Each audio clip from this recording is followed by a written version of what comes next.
안녕하세요. 법무법인 훈민의 조아라 변호사입니다. 최근 5월 16일에 윤석열 대통령이 간호법 제정안에 대해서 법률안 거부권을 행사했습니다. 올해 4월에 양곡관리법 거부권 행사와 더불어 두 번째 법률안 거부권을 행사했습니다. 그래서 이 대통령 법률안 거부권이 언론에 많이 나오는데 이게 정확하게 무엇인지 물어보시는 분들이 계셔가지고 대통령 법률안 거부권에 대해서 간단하게 설명드리도록 하겠습니다. 3권 분립이라고 들어보셨나요?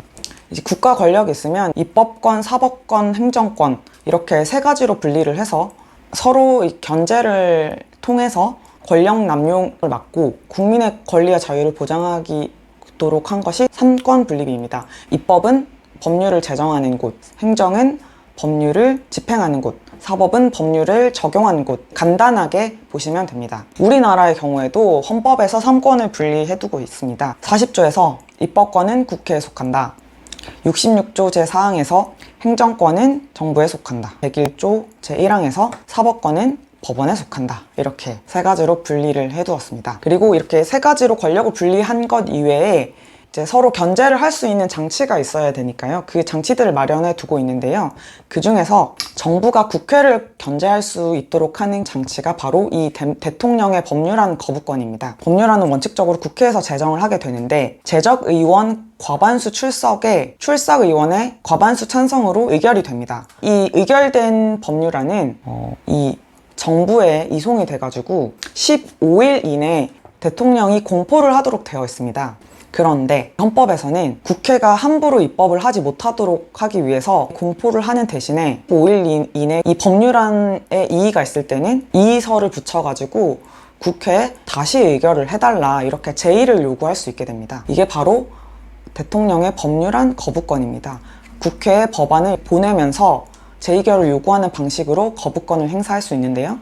환부 거부라고도 합니다. 그 윤석열 대통령이 거부한 것도 이 헌법상의 조항에 따라서 이제 법률안을 거부한 것인 거죠. 이 법률안을 거부하게 되면 어떻게 될까요? 이 법률안을 거부를 하게 되면 다시 국회로 넘어가게 됩니다. 그러면 국회는 다시 의결을 해야 되는데요. 이걸 제의라고 합니다. 앞서 말씀드렸다시피 법률안은 제적의원 과반수가 출석을 해서 그 출석한 의원의 과반수 찬성으로 의결이 된다고 말씀드렸는데 이 제의에서는 이 요건이 조금 더 엄격해지게 됩니다. 제적의원 과반수 출석은 똑같은데 이 출석의원의 3분의 2 이상이 찬성을 해야지 의결이 됩니다. 그런데 아무래도 이 법안을 통과시킨 정당이 3분의 2가 넘지 않는 이상은 제의가 쉽지는 않을 것 같습니다. 지난번에 4월에 윤석열 대통령이 거부했던 양곡관리법의 경우에는 이 제의에서 3분의 1을 넘지 못해서 부결이 되었고요.